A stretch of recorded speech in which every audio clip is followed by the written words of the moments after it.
नमस्कार, दिन भर की बड़ी खबरों में आपका स्वागत है। मैं हूं दामिनी।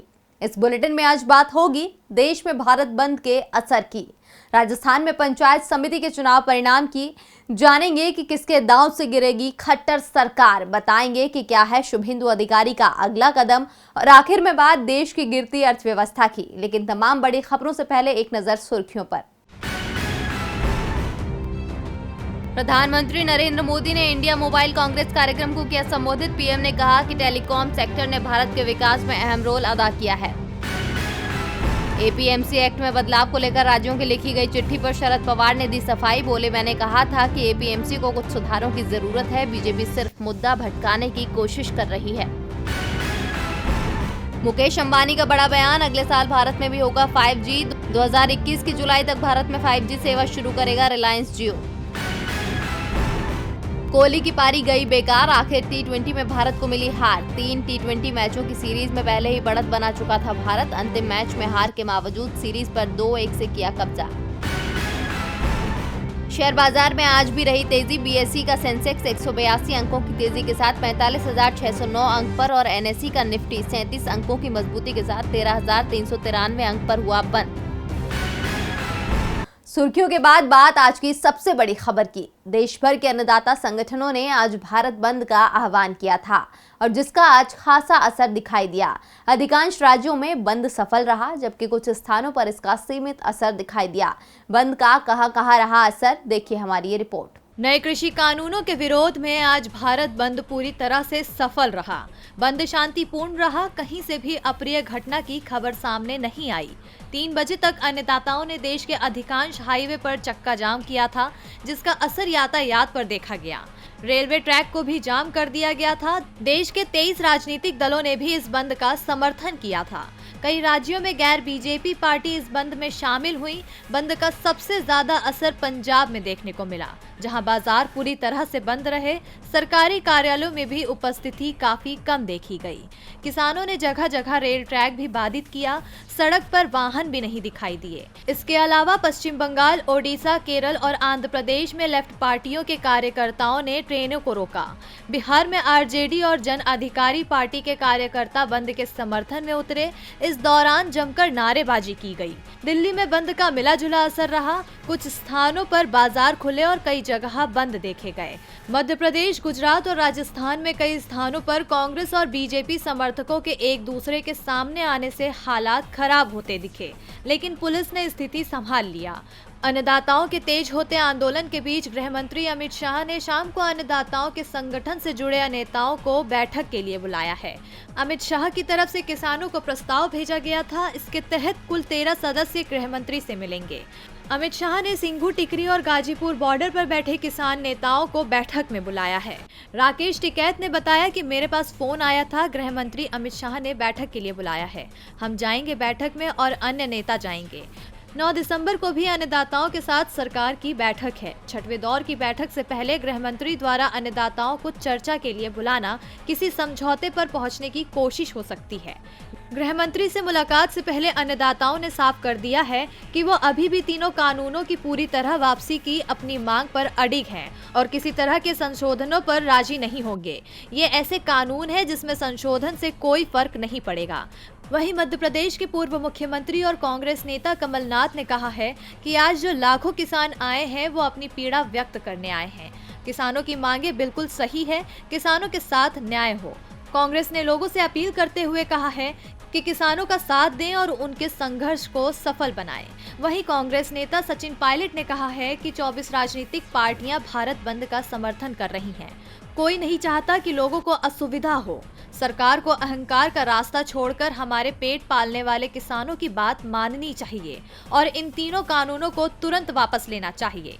भारत बंद का अच्छा खासा असर देखा गया। अब नजरें कल होने वाली सरकार और अन्नदाताओं की बैठक पर टिकी हैं। वैसे नजरें तो आज राजस्थान में पंचायत चुनावों की मतगणना पर भी सुबह से लगी हुई थी। गहलोत सरकार के लिए ये बड़ी परीक्षा की घड़ी थी। तो किसके पक्ष में जा रही हैं कितनी सीटें, देखिए हमारी ये रिपोर्ट। राजस्थान में कांग्रेस की सरकार भले ही मुश्किल में रही है, लेकिन जनता की नजर में कांग्रेस अभी भी राज्य में सबसे मजबूत पार्टी बनी हुई है। आज राजस्थान की 636 जिला परिषद और 4371 पंचायत समिति सदस्यों के चुनाव की मतगणना शुरू हुई। जिला परिषद में 1778 और पंचायत समिति के लिए 12663 उम्मीदवार मैदान में थे। अब तक जो परिणाम आए हैं उसमें पंचायत समिति में कांग्रेस और बीजेपी के बीच बड़ा मुकाबला चल रहा था, लेकिन कांग्रेस ने बढ़त बना रखी थी। कांग्रेस 1121 सीटों पर आगे चल रही थी, जबकि बीजेपी को 1065 सीटों पर बढ़त मिली हुई थी। जिला परिषद के लिए रुझान काफी धीमी गति से आ रहे थे। शुरुआती रुझानों में कांग्रेस 22 और बीजेपी 16 सीटों पर आगे चल रही थी। राजस्थान में 23 नवंबर, 27 नवंबर और 1 दिसंबर और 5 दिसंबर को 4 चरणों में पंचायत चुनाव के लिए मतदान हुआ था। अशोक गहलोत के लिए ये चुनाव किसी परीक्षा से कम नहीं माने जा रहे थे, क्योंकि इससे पहले 6 नगर निगमों में हुए चुनावों में बीजेपी और कांग्रेस के बीच बराबरी का मुकाबला देखा गया था। गहलोत सरकार पिछले कुछ समय से मुश्किल में फंसी हुई है। पंचायत चुनावों में भी पार्टी की गुटबाजी का असर देखा गया, जिस कारण कई स्थानों पर पार्टी को नुकसान हुआ। सचिन पायलट के गढ़ में कांग्रेस को बड़ा नुकसान देखा जा रहा है। सभी परिणाम आने के बाद पंचायत समिति प्रधान और जिला प्रमुख के चुनाव की प्रक्रिया शुरू होगी। कांग्रेस और भाजपा ने अधिक से अधिक प्रधान और जिला प्रमुख अपने बनाने को लेकर तैयारी शुरू कर दी है। कांग्रेस में कमान मुख्यमंत्री अशोक गहलोत और प्रदेश कांग्रेस कमेटी के अध्यक्ष गोविंद सिंह डोटासरा के हाथ में है। वहीं भाजपा ने वरिष्ठ नेताओं को जिलों में प्रभारी बनाया है। राजस्थान में पंचायत चुनाव के लिए वोटों की गिनती का काम चल रहा है, तो वहीं बिहार में भी चुनाव की तैयारियां शुरू हो गई हैं। बिहार में भी पंचायत चुनाव होने हैं और इनके लिए 6 महीने से भी कम का वक्त बचा है। ऐसे में राज्य चुनाव आयोग में हलचल तेज हो गई है। तो कब हो सकते हैं बिहार में पंचायत चुनाव, देखिए हमारी ये रिपोर्ट। संक्रमण के दौर में बिहार में विधानसभा चुनाव हुए और अब नए साल में भी बिहार नए चुनाव के लिए तैयार है। बिहार में गांव की सरकार के लिए चुनाव संपन्न कराने की कोशिशें तेज हो गई हैं। राज्य निर्वाचन आयोग के मुताबिक मार्च से लेकर मई महीने के बीच राज्य में पंचायतों और ग्राम कचहरी के चुनाव संपन्न कराए जा सकते हैं। राज्य चुनाव आयोग की ओर से जो संकेत मिल रहे हैं उसमें साफ है कि पंचायत चुनाव की घोषणा जल्द हो सकती है। चुनाव में 6 महीने से ज्यादा का समय रहने के बावजूद गांव में संभावित प्रत्याशियों के द्वारा जोर आजमाइश शुरू कर दी गई है। चुनाव की तैयारी कर रहे नेता सुबह शाम गांव की गलियों में घूमते और दूसरे के बंगले पर जमे हुए देखे जाने लगे हैं। विधिवत चुनाव की घोषणा के बाद प्रचार प्रसार का कम समय मिलता है। ऐसे में अभी से संपर्क में रहने पर चुनाव के वक्त फायदा होगा। वैसे तो आधिकारिक तौर पर पंचायत चुनाव की कोई घोषणा या तिथि नहीं बताई गई है, लेकिन संभावना के अनुसार 2021 के अप्रैल मई में पंचायत चुनाव होने की बात कही जा रही है, जो मध्य जून तक समाप्त होगा। पंचायत चुनाव की अधिसूचना से पहले कई स्तरों पर तैयारियां चल रही हैं। इस महीने के अंत तक मतदाता सूची का अपडेशन किया जाएगा। उसके बाद वार्डवार मतदाता सूची तैयार की जाएगी। वार्ड स्तर पर मतदान केंद्र भी चिन्हित किए जाएंगे, जिसकी तैयारी जिला प्रशासन को करनी है। बिहार में पंचायत चुनाव 6 महीने में होंगे। दूसरी ओर हरियाणा में कांग्रेस नए विधानसभा चुनावों की तैयारी में है। कांग्रेस खट्टर सरकार को गिराने के लिए अविश्वास प्रस्ताव लाना चाहती है और इसके लिए भूपेंद्र सिंह हुड्डा ने राज्यपाल को पत्र लिखा है। हुड्डा ने पत्र में क्या कहा है राज्यपाल से, देखिए हमारी ये रिपोर्ट। हरियाणा की खट्टर सरकार मुश्किल में है। अन्नदाताओं का दबाव बढ़ता जा रहा है। वैसे अन्नदाता नाराज केंद्र सरकार के कानून को लेकर हैं, लेकिन उनके आंदोलन पर जिस तरह की कार्रवाई हरियाणा की खट्टर सरकार ने की, उससे अन्नदाताओं की नाराजगी बीजेपी की हरियाणा सरकार से बढ़ गई है।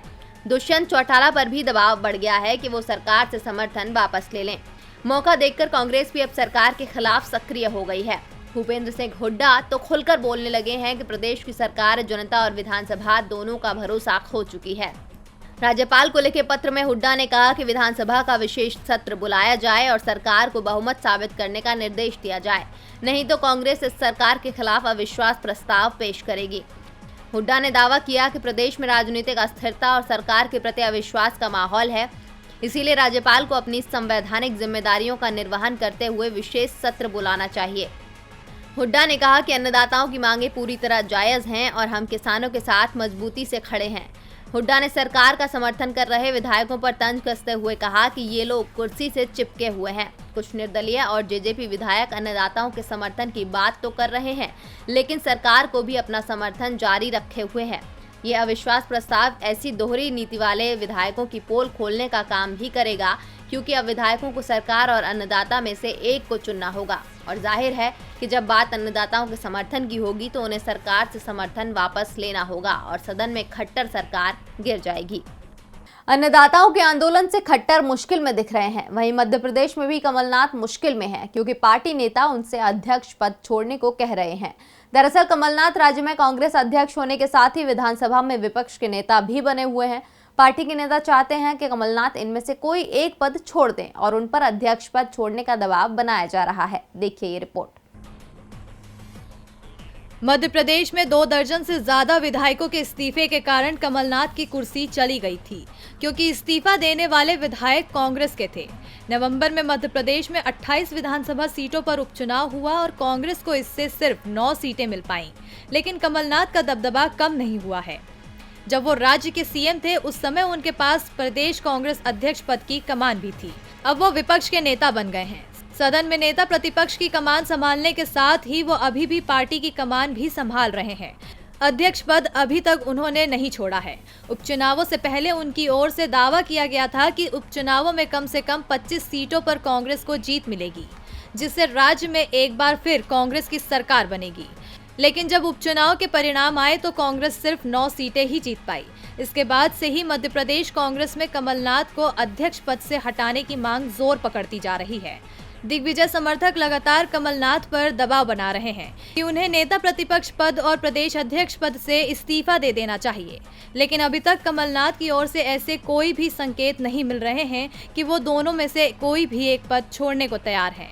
प्रदेश में कमलनाथ के विकल्प की भी तलाश कांग्रेस ने शुरू कर दी है, लेकिन अभी तक मध्य प्रदेश में पार्टी को कोई मजबूत नेतृत्व भी दिखाई नहीं दे रहा है। लेकिन कमलनाथ पर दबाव है कि वो कोई एक पद छोड़ दें। ऐसे में कमलनाथ नेता प्रतिपक्ष का पद छोड़ते हैं या फिर कांग्रेस अध्यक्ष का, ये जल्दी ही साफ हो जाएगा। मध्य प्रदेश में कांग्रेस नेता ही कमलनाथ को कांग्रेस अध्यक्ष पद की कुर्सी से हटाना चाहते हैं। वहीं पश्चिम बंगाल में भी ममता को कुर्सी से उतारने की कोशिश में बीजेपी जुटी हुई है। विधानसभा चुनाव से पहले टीएमसी में जबरदस्त हलचल मची हुई है। ममता बनर्जी राज्य के भ्रमण पर हैं, तो बीजेपी के राष्ट्रीय अध्यक्ष जेपी नड्डा कल कोलकाता पहुंच रहे हैं। तो नड्डा का दौरा क्यों हो सकता है खास, देखिए इस रिपोर्ट में। पश्चिम बंगाल में अगले साल होने वाले विधानसभा चुनाव को लेकर सरगर्मियां तेज हो गई है। ममता की सरकार के लिए बीजेपी चुनौती बनी हुई है।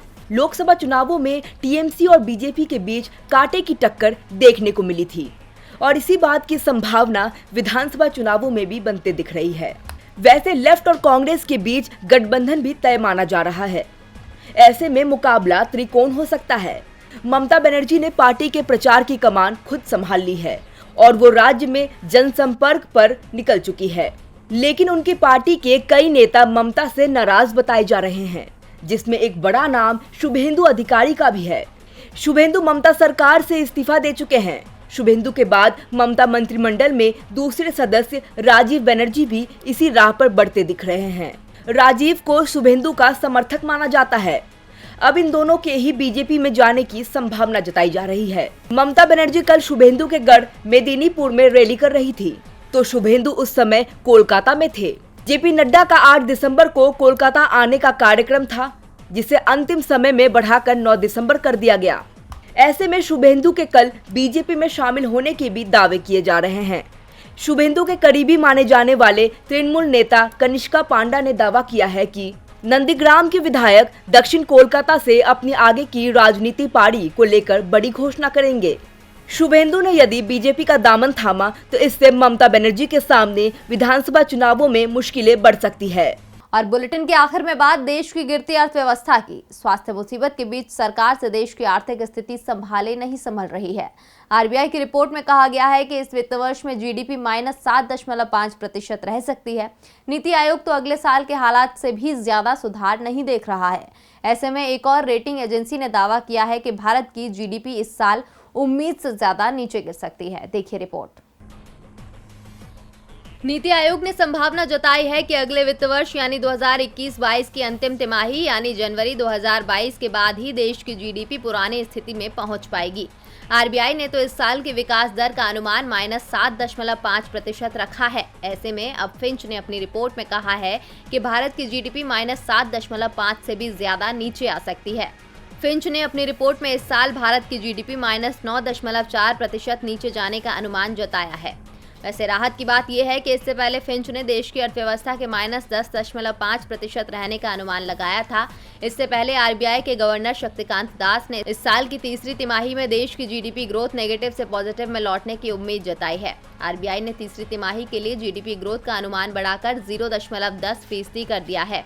वहीं चौथी तिमाही के दौरान देश की जीडीपी ग्रोथ 0.70% रहने का अनुमान है।